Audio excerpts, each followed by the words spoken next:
Now we're going to get down to the nitty-gritty of what Indians are all about. I still say we Indian people are believers in the truth. This is the way of life that was given to your people. You're born an Indian, you're going to die an Indian.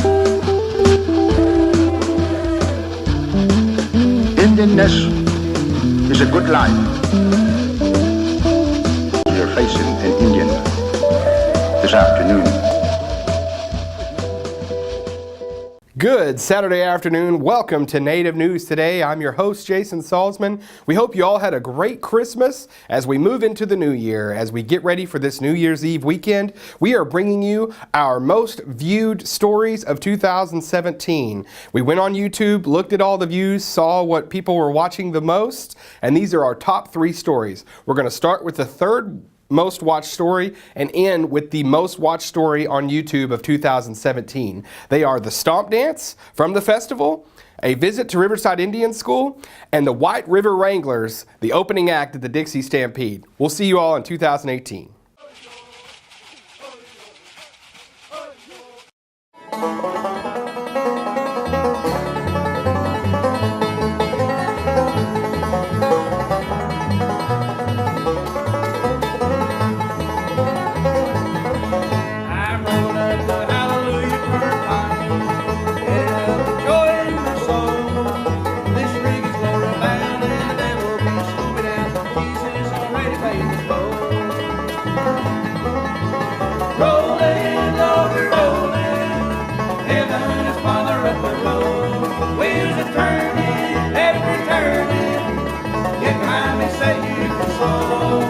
I'm rolling up that hallelujah turnpike, headed home.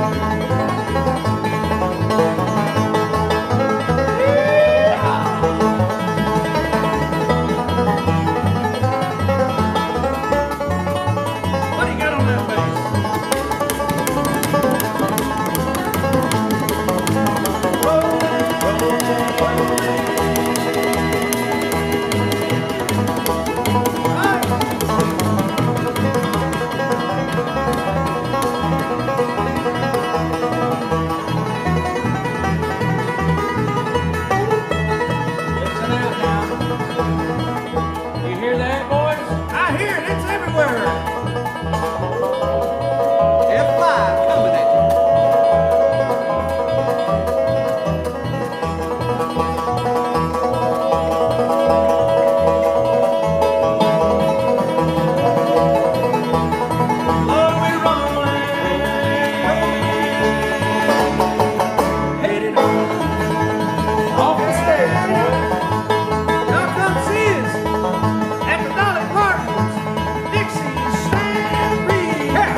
Well, when we got the position here at the Dixie Stampede,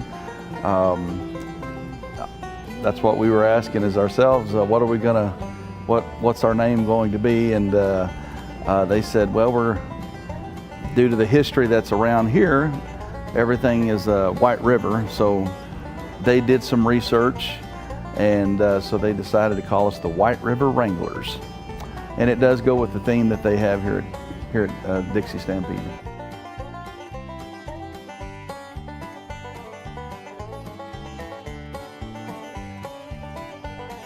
Originally from Oklahoma, a lot of our music began when we were just very young. I was 10 years old when I started on the banjo, and our dad actually took us to a music festival. The first one was in Langley, Oklahoma, and then we went to Hugo, Oklahoma, and when we were there, we visited some bluegrass festivals. At the age of 10, I saw the banjo and I wanted to learn how to play the 5-string banjo. My oldest brother, Paul, he had to play the guitar. Because at that time, we were watching that movie Deliverance. We wanted to learn how to play the dueling banjos. So that's how it kind of started for us.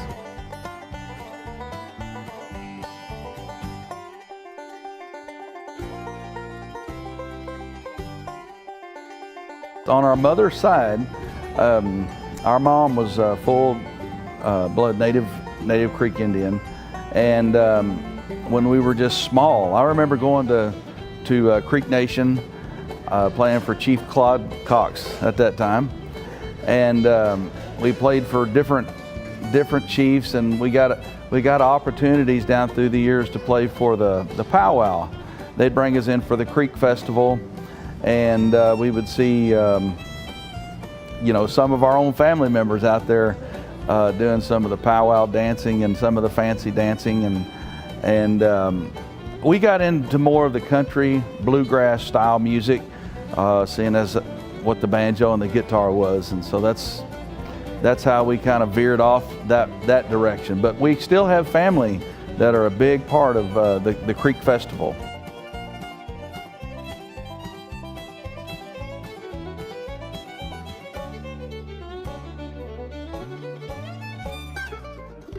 When this opportunity came to play for Dolly Parton's Dixie Stampede, I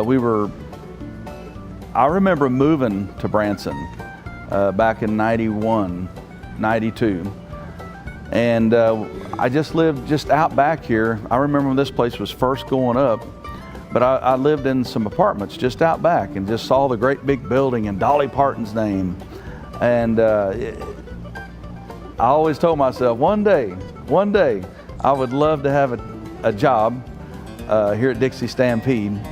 And we kept performing the different bluegrass festivals, the different corporate events, and just over the years, we have went everywhere, all over the United States, into Canada, and we were doing probably 125,000 miles in a year's time.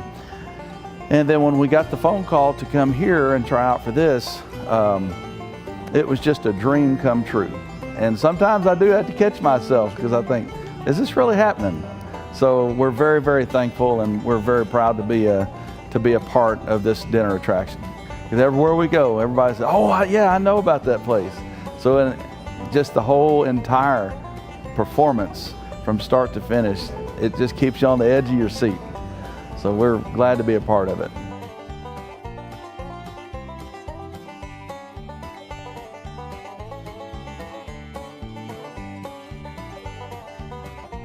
I play the doghouse bass. A lot of people call it the bull fiddle.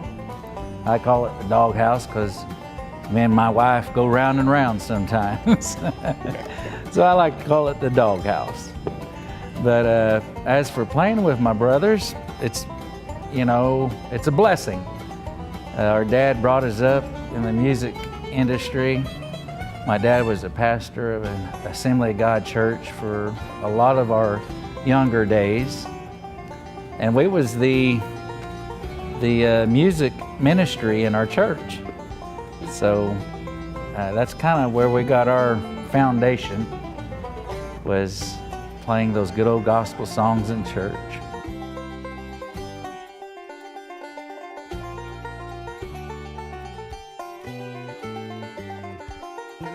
I would call our career our college. We take all of that, all of our past, and we bring it all and we mold it to this stage that we are in today here at Dolly Parton's Dixie Stampede. They liked what they saw. That's why they asked us to come here and be a part of this fine corporation.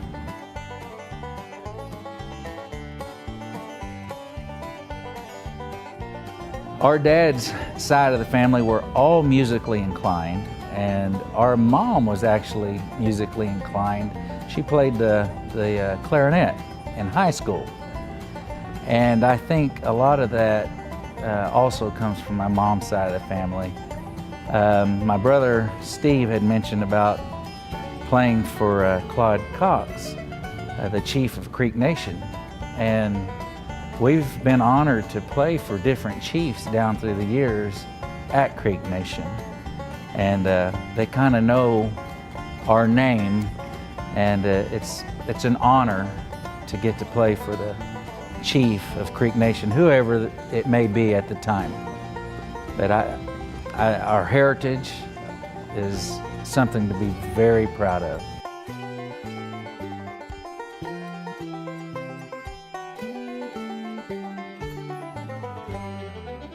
We probably would be miserable if we had to work without one another. You know, we give each other a hard time, but it's I guess you could say a dream come true. And especially now that we kind of don't have to travel the roads, we get to stay right here in Branson and work for one of the finest establishments in the entertainment business, and that's Dolly Parton's Dixie Stampede. It's a great honor. And we're humbled, you know.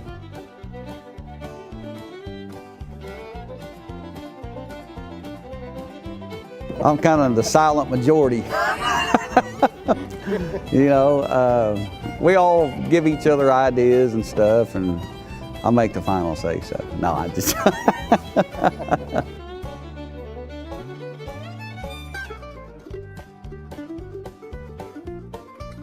The greatest pleasure for us is to bring smiles to the families and people here that come to Branson. And you know, it's, like I said, it's a great honor for us and a privilege to get to work here.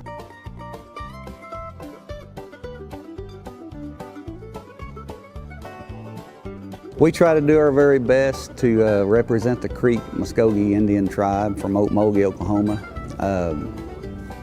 You know, it's an honor to get to tell people that we are Creek, and our mother was full-blooded.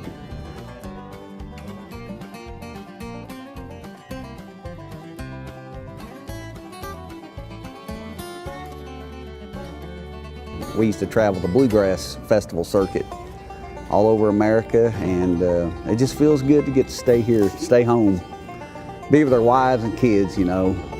And really, that's, you know, got every restaurant you can eat at around here, and we just love it.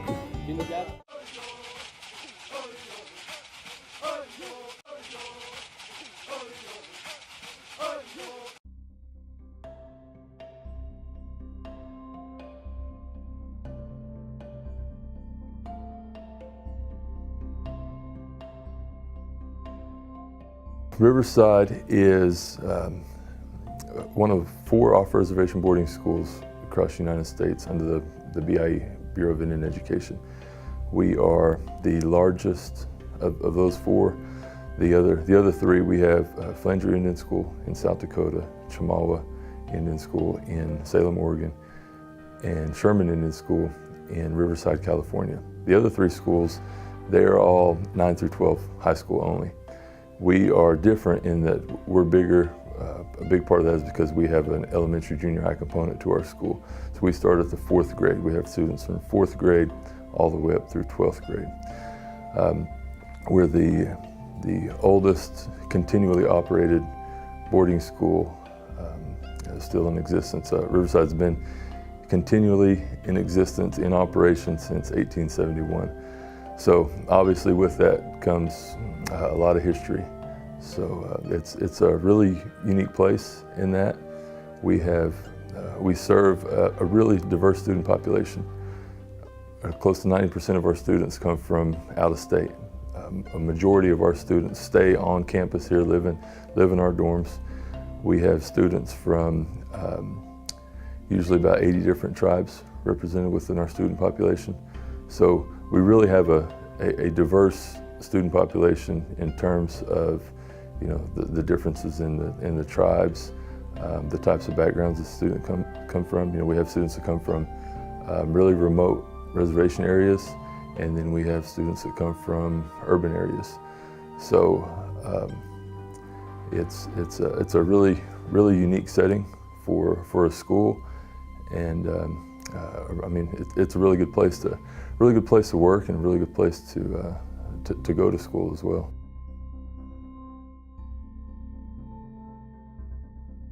Well, we're funded, it's through the Bureau of Indian Education, and we're federal funded. So we don't receive any state dollars from local and state department for our funding. So, a lot of times, sometimes because we're a school in the state of Oklahoma, sometimes there's a misconception that we could be affected by the state budget cuts within the state of Oklahoma, which is not the case, which we're thankful for, because I have a lot of friends and colleagues, fellow administrators and teachers that work in public schools, and I know they're going through some struggles right now. So we're fortunate that we haven't had to endure the same struggles that they have as far as the budget goes.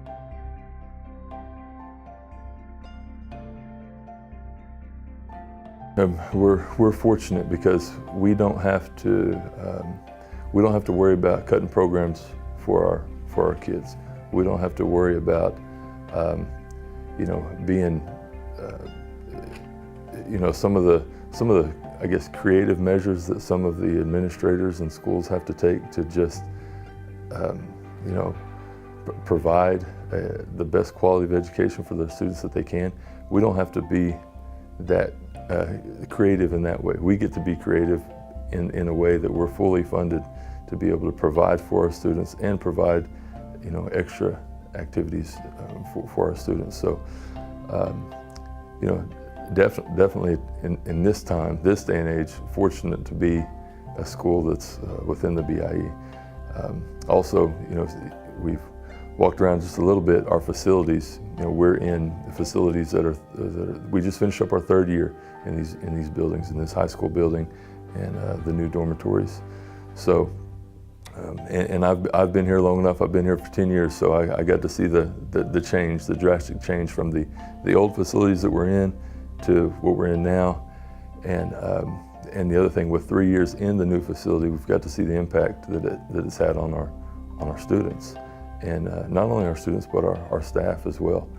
So I feel like they've, that added level of comfort just being in new facilities where you're not having to worry about things like if you're going to have heat during the wintertime in your classroom and you're worried about your kids being cold to where they can't even focus. We don't have to worry about those things anymore. Even in the dorms, the same goes for the dorms. We don't have to worry about if a majority of the kids had a hard time sleeping the night before because the air conditioning didn't work and it was so hot that they couldn't get a good night's rest. There's a lot of those things that have improved by us being in the new facilities that we're in now.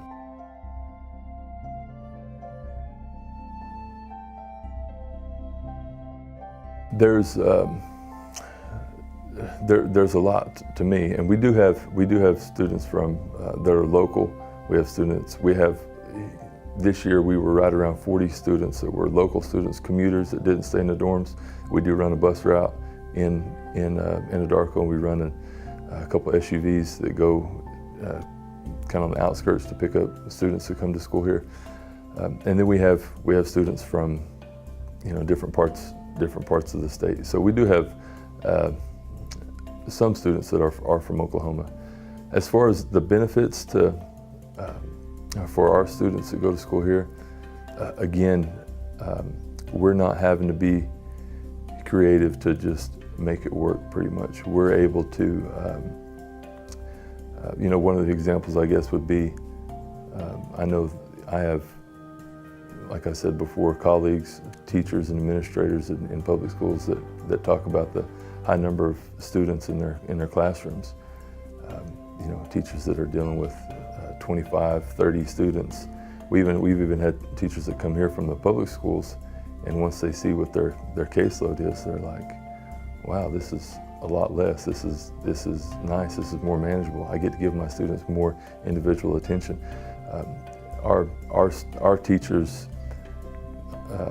very rarely will have more than 20 students in the classroom.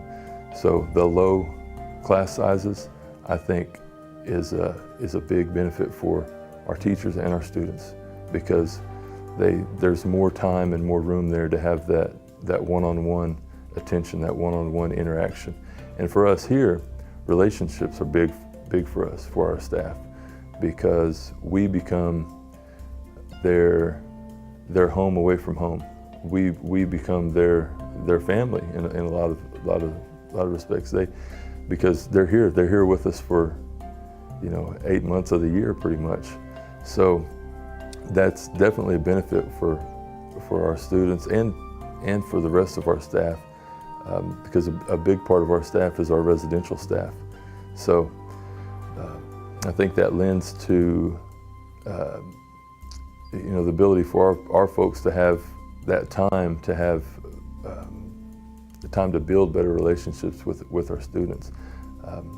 And once you can do that, then you can you can kind of hold them to a higher level of accountability when there's that connection, when they know, if we're a teacher, if you're sitting there and you have 15 students in your classroom, there's a good chance that over the course of that school year, or even over the course of the first month you have them in class, that you're going to be able to connect with all those students.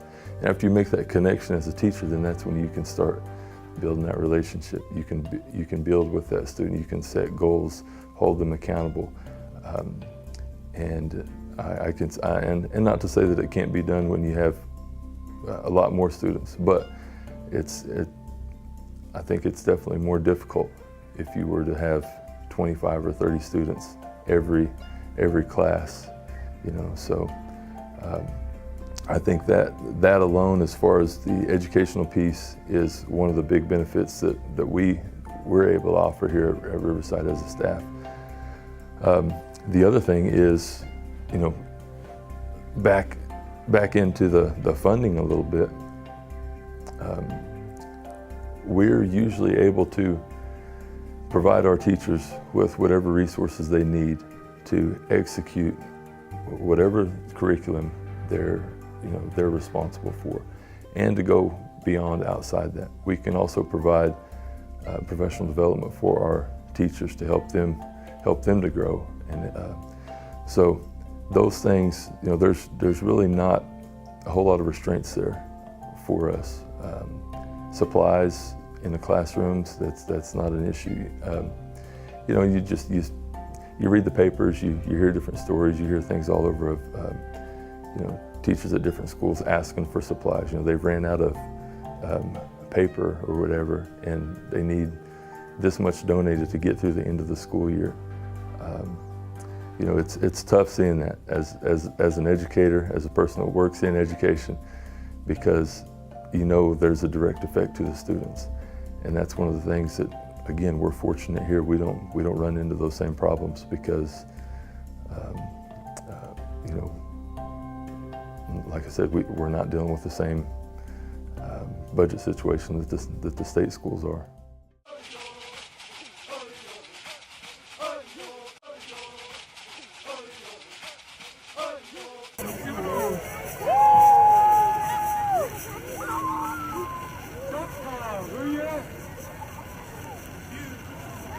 Chickasaw,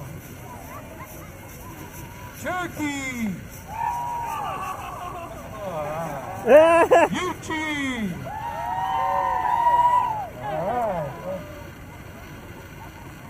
Shawnees.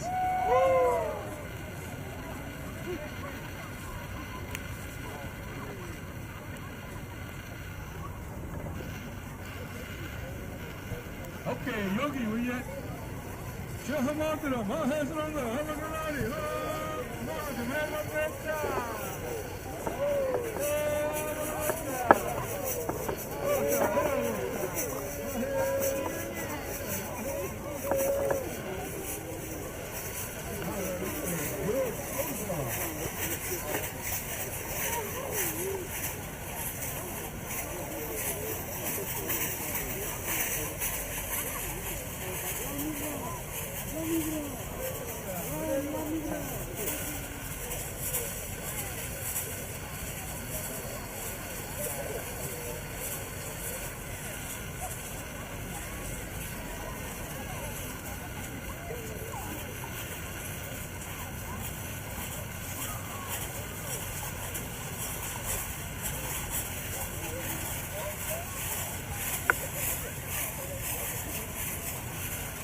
dream.